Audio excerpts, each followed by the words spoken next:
अब मैं बुलाने जा रहा हूं आदरणीय एसपी वर्मा साहब। कितना बड़ा विजन है, आप सोचिए।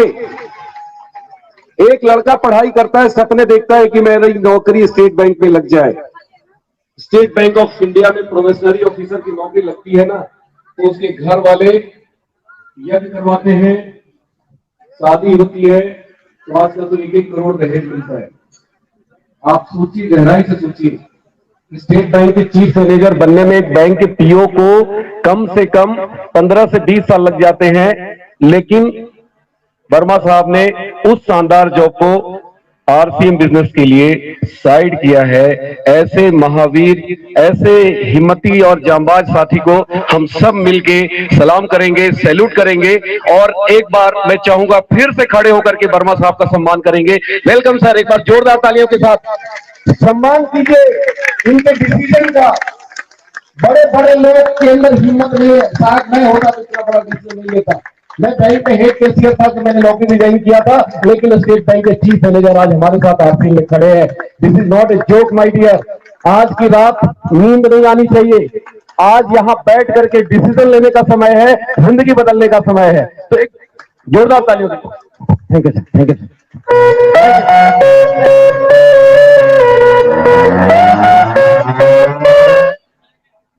नमस्कार। कुछ ही लोग बोल रहे हैं, एक बार नमस्कार। जय आरसीएम। नाम एसपी वर्मा। बेसिकली हम रहने वाले हैं बिहार में, गया के पास से नवादा डिस्ट्रिक्ट है, वहां से बिलोंग करते हैं। लेकिन पिछले 28 सालों से हम आपके उत्तर प्रदेश में रह रहे हैं, आपके उत्तर प्रदेश में रह रहे हैं। पिछले 28 सालों से हम स्टेट बैंक ऑफ इंडिया, जो भारत में सबसे बड़ी बैंक है, पिछले 28 सालों से हम स्टेट बैंक ऑफ इंडिया में पोस्टेड रहे हैं। 5 बड़ी बड़ी ब्रांचेज में हम ब्रांच मैनेजर रहे हैं, शाखा प्रबंधक रहे हैं। आज के 3 साल पहले सोनभद्र डिस्ट्रिक्ट की सबसे बड़ी ब्रांच भारतीय स्टेट बैंक रॉबर्ट्सगंज, वहां पर हम 1.5 साल चीफ मैनेजर रहे हैं। उसके पहले state Bank of India Obra branch, वो भी बहुत बड़ी ब्रांच है, 2 साल वहां ब्रांच मैनेजर थे। उसके पहले इलाहाबाद में एक बहुत बड़ी ब्रांच है, स्टेट बैंक ऑफ इंडिया जॉन्सटनगंज, बिल्कुल शहर में है, चौक में है, 2 साल वहां ब्रांच मैनेजर थे। उसके पहले करछना में थे, और 2006-07 में हम State Bank of India Chakia Chandauli, वहां पर 2 साल ब्रांच मैनेजर थे। जब हम चकिया में ब्रांच मैनेजर थे 2006-07 में, उसी समय हमको एक पवित्र पारस रूपी बिजनेस जिसका नाम है आरसीएम बिजनेस, हमें रेस्पेक्टेड डी सर के माध्यम से मिला। मैं चाहूंगा सर के लिए जबरदस्त तालियां। और हमने लगातार आरसीएम को सीखता रहा। बैंक में 12 घंटा का ड्यूटी करते थे हम। हमारी ड्यूटी बैंक में 12 घंटे की होती थी। सीखते गए बहुत मजा आना शुरू हो गया, बहुत मजा। जब पहले बैंक में रहते थे हमेशा टेंशन में रहते थे। आप हमारा फोटो देखे होंगे, शादी के समय हमारा बड़े बड़े बाल थे।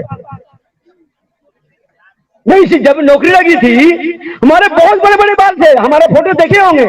जैसी बैंक में आए इतना काम करना पड़ा, इतना टेंशन रहा कि सारे पूरा बाल उड़ गए थे।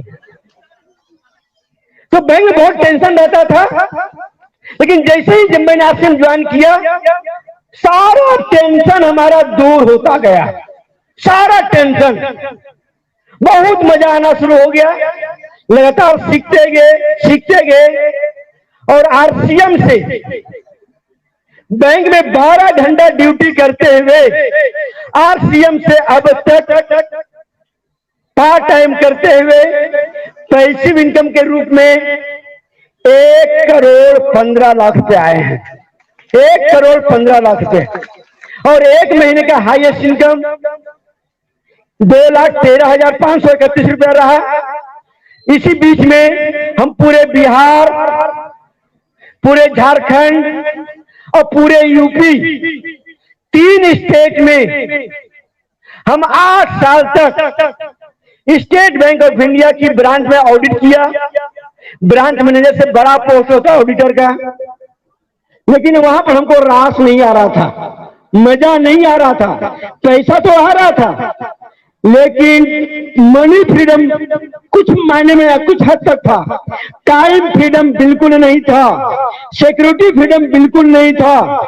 लेकिन आरसीएम में हमको सब चीज दिखाई पड़ा, और ऐसा दिखाई पड़ा कि जो बैंक से 2 लाख रुपए पर मंथ की सैलरी मिलती थी, आज के 6 महीना बैंक को मैंने रिजाइन कर दिया, टाटा कर दिया, बाय बाय कर दिया। अभी हम प्लान दिखाते हैं जा करके, और लोगों को मालूम चलता है कि बैंक को छोड़ करके आरसीएम कर रहे हैं। वो आदमी हमको बेवकूफ समझता है। उनसे मैं एक क्वेश्चन पूछता हूं, अक्सर पूछते हैं कि अगर यहां पर बंदर है, गौर से सुनिए हमारी बात को, अगर यहां पर बंदर है, उस बंदर के पास अगर 5 किलो सोना रख दिया जाए और बगल में 5 केला रख दिया जाए, तो बंदर क्या लेगा? क्या लेगा? क्यों? सोना बहुत कीमती है, 5 किलो सोना है, बंदर सोना क्यों नहीं लेगा? क्योंकि बंदर को सोने की कीमत पता, बंदर को सोने की कीमत पता नहीं है।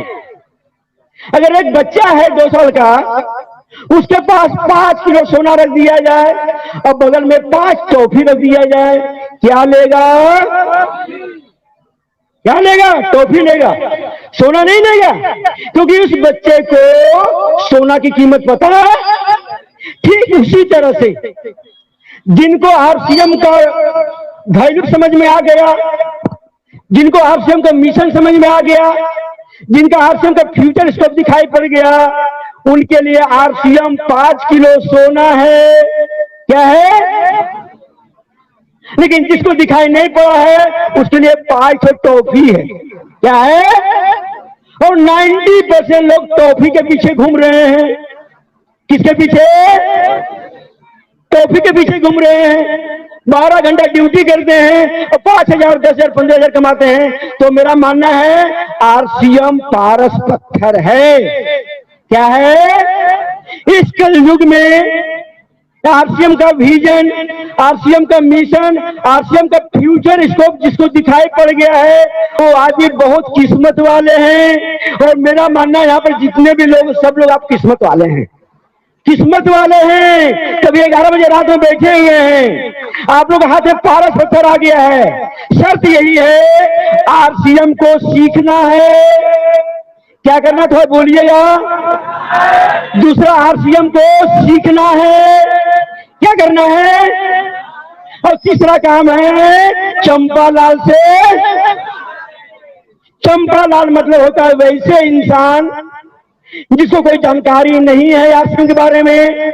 वो आरसीएम का फुल फॉर्म नहीं जानता होगा, आरसीएम का प्लान नहीं जानता है, वो कभी आरसीएम का प्रोडक्ट यूज नहीं किया होगा, उसका बाप दादा भी यूज नहीं किया होगा। लेकिन वो चंपालाल जो है केवल शिकायत करता है, केवल निगेटिव बात करता है, केवल कमियां निकालता है, केवल खमियां निकालता है। उनको क्या बोलते हैं? उनके मुंह पर चंपालाल मत बोलिएगा, झगड़ा होगा। इस 3 फॉर्मूले के जो पकड़ लिया, सीखना है, टिकना है और चंपालाल से बचना है। वो आरसीएम के स्टार रूबी है, स्टार रूबी है, स्टार रूबी है। थैंक यू, जय आरसीएम।